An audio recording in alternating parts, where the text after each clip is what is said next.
Suivez le journal avec STM Transport Voyageurs. Une nouvelle façon de voyager.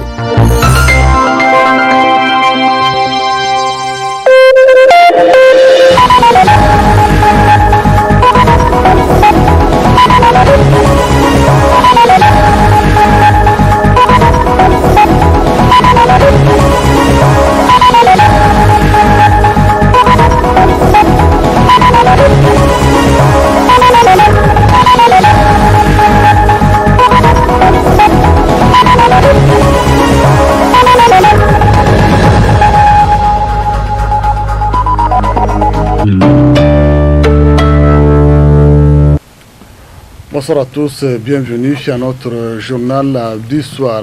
Cela dit, le président de la République, Issoufou Mahamadou, a présidé ce matin la cérémonie de la pose de la première pierre de construction de la cimenterie de Kaou dans le département de Tchentebradan, région de Tawa. Une cérémonie couplée, bien sûr, au lancement des travaux de réhabilitation de la RTA à Balak et le bitumage de 137 km entre l'embrachement Tawa-Kaou et Kaou-Tchenta qui est de 87 km. Nous reviendrons en détail demain. Cela dit, la construction de la cimenterie de Kaou aura sans nul doute un impact économique majeur pour la localité, a affirmé le maire de Kaou. Il est au micro de nos envoyés spéciaux Alouma Malassani et Ibrahim Kantama. Les sentiments sont vraiment des sentiments de gaieté, de joie, parce que ce projet de cimenterie est un projet très attendu par les communautés. Et c'est une vieille œuvre, puisque la commune de Kaou regorge d'importantes réserves en gypse et en calcaire. Et la pose de la première pierre de la cimenterie de Kaou va venir booster l'économie de la commune. Et elle va permettre, au-delà des emplois permanents que ça va créer, la cimenterie va absorber les jeunes qui sont en chômage, qui d'ailleurs préfèrent, par le temps, migrer vers les pays limitrophes pour chercher de lendemain meilleur. Mais avec la pose de la première pierre de la cimenterie de Kaou, ces jeunes, on espère qu'ils trouveront de l'emploi et ça va diminuer le taux de chômage et donner de l'emploi aux jeunes. Autre cérémonie, mais cet après-midi, une cérémonie de remise des diplômes aux étudiants de l'Institut de formation aux techniques de l'information et de la communication IFTIC. Je vous propose l'intervention du directeur général de l'IFTIC à l'occasion de cette cérémonie de remise de diplômes. Nous reconnaissons à l'IFTIC le mérite et nous saluons l'excellence. Saluer l'excellence, c'est faire la promotion de la qualité. Cette même qualité pour laquelle notre ministère de tutelle ne cesse de nous inviter à maintenir les efforts et même à les renforcer. Pour cette même qualité, la réunion des cadres du ministère de la Communication qui s'est tenue en septembre dernier à Tawa a formulé à notre intention une recommandation forte, une recommandation visant à tout mettre en œuvre pour obtenir et maintenir la qualité à l'IFTIC.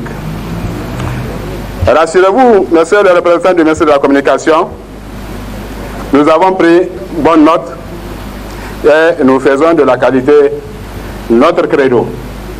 Et c'est pourquoi nous avons placé l'année académique 2020-2021 sous le sceau de la rigueur, rigueur dans la discipline, rigueur également dans le travail. C'est cela qui nous permettra de maintenir l'IFTIC dans sa position actuelle, c'est-à-dire de référence sous-régionale dans le cadre de la formation dans le domaine des techniques de l'information et de la communication. Monsieur le représentant du ministère de la Communication, nous en mettons un point d'honneur pour obtenir et maintenir cette qualité à laquelle vous nous invitez sans cesse. Vous n'êtes pas sans savoir que le gouvernement de la République du Niger fait de la promotion de la femme à travers le programme de Renaissance.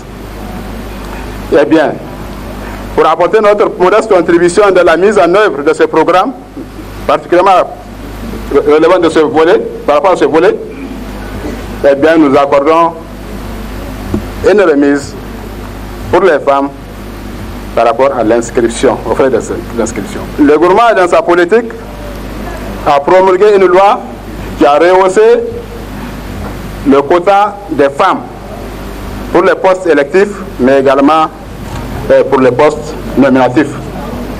Pour nous, cette loi ne saurait avoir son sens que s'il y a des femmes instruites et des femmes diplômées.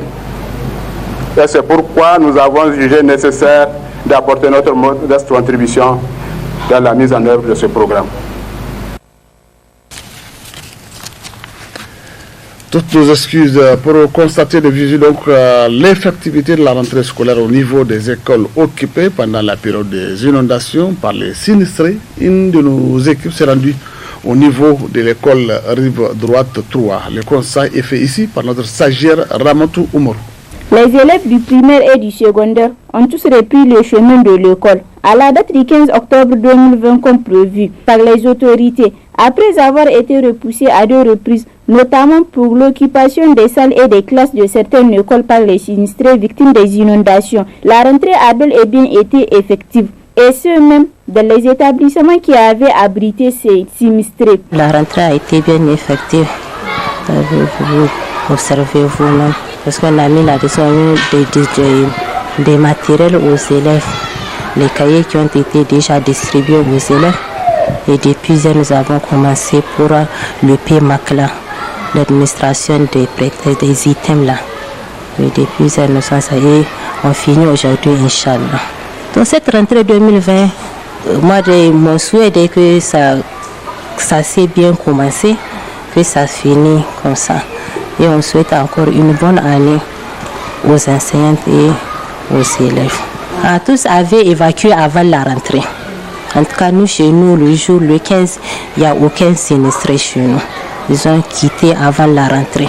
A noter que pour la bonne reprise des cours, à cette rentrée 2020-2021, toutes les dispositions nécessaires ont été prises. Élèves et enseignants espèrent juste que cette année soit meilleure que la précédente. Les scolaires étaient en assemblée générale la semaine dernière à Bermou. À l'issue de la rencontre, un nouveau bureau a vu le jour. En dépit des contestations de différentes sections régionales, une cérémonie de passation a réuni l'ancien bureau et le nouveau bureau. L'Union des scolaires nigériens USN a désormais un nouveau comité directeur qui a la charge de conduire sa destinée durant l'exercice du mandat syndical prochain.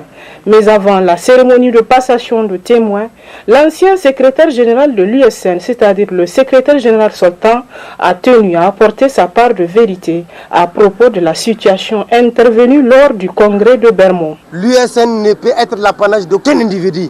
Elle ne peut être l'apanage de ceux-là qui en disposent des sections. Et le congrès de Bermont a désillusionné les uns et les autres par rapport à leurs illusions où ils estiment qu'eux, ils possèdent la majorité des sections, ou bien ils peuvent venir mobiliser des gaillards, des badauds. Je le précise bien, nous, contrairement à eux, nous avons la liste de leurs badauds. Nous avons la liste, et c'est des badauds professionnels qui sont connus au Niger. Des gens qui s'injectent des tramadol injectables, qui prennent la cocaïne, qui se droguent. Le rapport de la brigade de la gendarmerie peut en témoigner. Contrairement à eux, nous, on ne va pas faire des allégations mensongères à leur égard. Et ils les ont instigés à commettre des violences sur les scolaires nigériens. Et aujourd'hui, il faut le préciser clairement que leur dessein, leur permettant de faire un passage de force pour prendre l'organisation en otage, n'a pas réussi.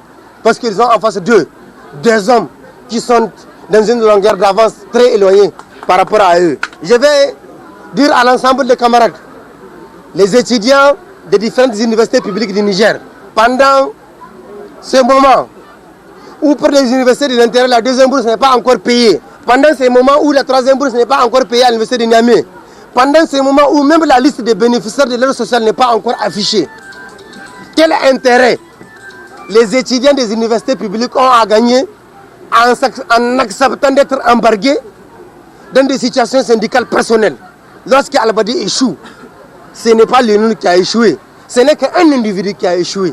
Et aujourd'hui, quel intérêt ces étudiants ont à accepter de s'embarquer dans une situation qui ne leur procure rien? De tous les temps, de l'histoire de notre organisation, il y a eu des gagnants et des perdants. Et aujourd'hui, il y a eu un 13e congrès, il y a eu des gagnants, il y a eu des perdants. Et ces perdants doivent prendre leur mal en patience. Quant au nouveau bureau mis en place, il a réaffirmé son engagement à poursuivre le combat pour la défense des intérêts des scolaires nigériens. Notre organisation s'est toujours fondée sur ses principes et valeurs progressistes pour affirmer sa souveraineté lors de toutes ses instances statutaires. C'est pourquoi le comité directeur de l'USN, en tant qu'organe moral et politique, n'entend point tolérer le mercenariat et la tactique du chaos pour des fins syndicales et personnelles, jusqu'à porter des séquelles à des innocents camarades dont le seul tort est de prendre part aux assises de leur organisation. Le comité directeur de l'USN souhaite une très bonne rentrée académique 2020-2021 à l'ensemble des scolaires nigériens et encourage ces derniers à plus de concentration pour se vaquer à leurs activités académiques avec des résultats appréciables. Le comité directeur, enfin, appelle les camarades militantes et militants de l'USN à plus d'union et de mobilisation en transcendant les divergences syndicales et crypto-personnelles pour faire valoir uniquement les intérêts de notre organisation au détriment de toute velléité personnelle et groupusculaire, car le cadre est au-dessus des individualités. Ainsi, le nouveau navire du comité directeur de l'USN est bien assis avec le camarade Amadou Hamani Mokhtar comme commandant de bord. Mais il faudrait noter que ce comité directeur fait l'objet de vives controverses de la part des antagonistes qui comptent mettre en place pour leur part un autre comité directeur. Les prochains jours seront donc décisifs pour l'USN. Parlons photographie à présent. Bon regard sur Agadez, c'est le thème de l'exposition photo qui a débuté le 15 octobre dernier à l'hôtel Noum de Niamey, organisé par Suleiman Agnara, reporter d'image originaire du Mali. Le photographe explique les motifs de son choix au micro des reporters du studio Kalangou. L'exposition, je l'ai choisie parce que j'ai été ému par la beauté d'Agadez, le vivre ensemble des autochtones qui sont d'Agadez, quelque chose malheureusement qui n'existe plus chez moi au Mali. Mon regard sur Agadez, c'est pour parler des paysages, de nomades qui sont dans cette région, pour parler aussi de la beauté des Chiriat, d'Ifrouad, d'Agadez, d'Ingala. C'est impressionnant parce que je ne connais pas vraiment encore l'intérieur du pays. Je ne pouvais pas encore voyager à Agadez. Alors pour moi, ça c'est une première approximation à la culture nigérienne, à la culture d'Agadez. Ce que je vois, c'est qu'il y a un esprit de famille, un esprit communautaire. Je vois qu'il y a aussi la fête, la tradition, la beauté, aussi la nature. Il y a beaucoup de choses que je crois qui sont très enracinées dans les gens d'Agadez. Aujourd'hui, Dieu merci, nous avons des gens, des jeunes Nigériens, Maliens, Sahéliens, qui sont vraiment dans l'art, qui sont là à faire des photos, des sujets, qui expliquent au monde, à ceux qui ne connaissent pas, à ceux qui pensent que le Sahel, le Niger, le Mali, c'est juste un pays de pauvres, un pays de guerre, ou un pays où on n'a absolument rien.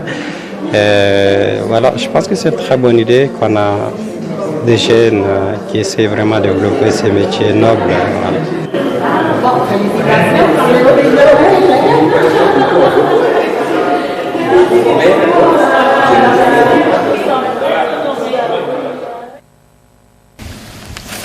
Nous sommes à la fin de ce journal, mais avant de nous quitter, sachez que le président de la République, Issoufou Mahamadou, a présidé ce matin la cérémonie de la pose de la première pierre de construction de la cimenterie de Kaou dans le département de Chintabaradan, région de Tawa. Une cérémonie couplée, je le disais tantôt, à la cérémonie de lancement des travaux de réhabilitation de la RTA à Balak, le bitumage de 137 km entre l'embranchement Tawa-Kaou et Kaou-Chinta sur 87 km. Nous y reviendrons en détail demain. C'est ainsi que prend fin ce journal du soir. Merci de nous rester fidèles. Très bonne suite de programme sur Tambara.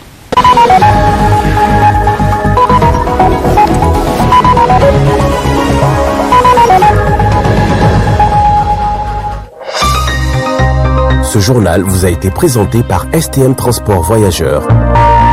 Une nouvelle façon de voyager.